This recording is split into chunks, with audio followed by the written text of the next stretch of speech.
Commerce, Shanghua! If you're back, that means you finished investigating Tianwei, right? You betcha. I visited all the commerce guilds and gathered a wealth of information. Every time they asked me to leave, but I always had another trick up my sleeve. Don't drag this out. Just tell us your findings. Yes, Lady Yelan. To summarize my findings, most people who've had interactions with Tianwei will start out complaining about how proud and arrogant he is, but then go on. The young master of the Feiyun Commerce Guild said that Tianwei appears arrogant, but he's very scrupulous in the way he works. Once he signs a contract with somebody, he treats them fairly regardless. Who'd have thought? Is it possible that his reputation is fake? Is there any way you can check the accounts of the businesses under his name? In theory, that should be very difficult, but where he buys from and sells to should be confidential business information, but he doesn't seem interested in protecting it at all. Tianwei often sees business opportunities that others don't, but it's like he wants people to know that they still can't beat him, even if he shares all of his secrets. What a strange guy. To validate his theories. No wonder his manifesto contains so many insights. I'm back! Huh? How come you're here? Why do you think? Obviously, because I possess superior skills, and am always one step ahead of the competition. You... Ugh, whatever. I'm not Lady Yelan. I have finished investigating Mingbua. Well, we're all ears. The Ministry of Civil Affairs says that Mingbua struggles to get his words out when he gets nervous, especially when he's chatting with strangers. But after a few days of getting to know him, you can pretty much have a normal conversation with him. In your opinion, was the Ministry of Civil Affairs' appraisal of Mingbua at all exaggerated? I don't believe so. Mingbua is someone who has slowly but surely earned the reputation he has today. According to Miss Yu, the ministry often gets Mingbua to take a final look at projects before they're implemented. Oh, and also, there was once someone in the ministry who was lying and cheating to try to advance their career. Whoa, that's hard to imagine. Like I said before, things are not always as they appear. Ah, so that's what you meant by that. Thank you both. You're free to go now.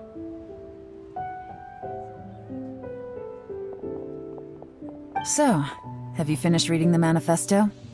We still have a bit left.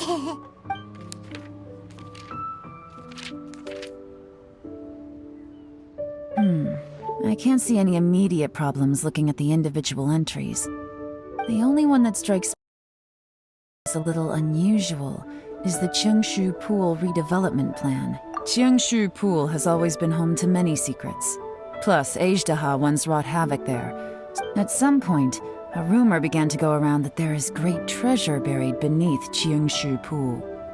A long time ago, with the approval of the Qixing, a mining team conducted an exploratory excavation there. So, did they find any treasure? None. The ruin was completely impenetrable. The technology wasn't mature enough at that time. So Zhi-Yi's manifesto focuses on solving problems, and this treasure hunt seems extremely risky. Still, this one fact alone doesn't tell us much. Everyone wants to get their hands on this treasure.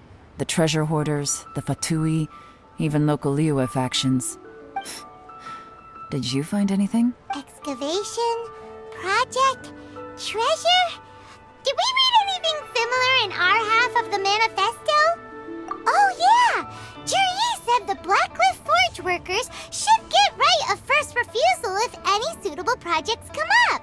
Did he now? Well, that makes everything much clearer. Does that mean the Blackcliff Forge is Zhi-Yi's secret supporter? No, not likely. I've looked into the Blackcliff Forge before. They do possess some specialized explosives. Still, since the clues are pointing toward the Blackcliff Forge, we should see where they lead. Tianwei and Mingbua both turned out to be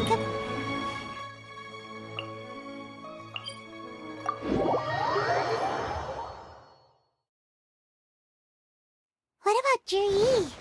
Is there another side to him too?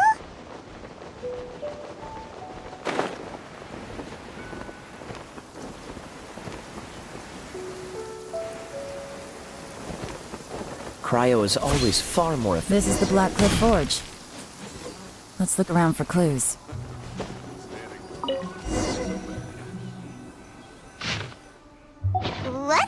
From the back, it looks like a ledger, but it seems they also use it as a site log. We don't know who wrote it, but it's interesting, don't you think? You think they're suspicious? Yes. Look, it says right there. At this rate, by the time the Qingshu Pool redevelopment plan is ready to roll, that'll give them the chance to take a lot of liberties. Imagine if we didn't suspect anything. No red flags if all they did was change some key staff. That's the advantage of planning this far in advance. When you put it like that, it all makes sense. So, who's really behind all this? That's a question for the newcomers.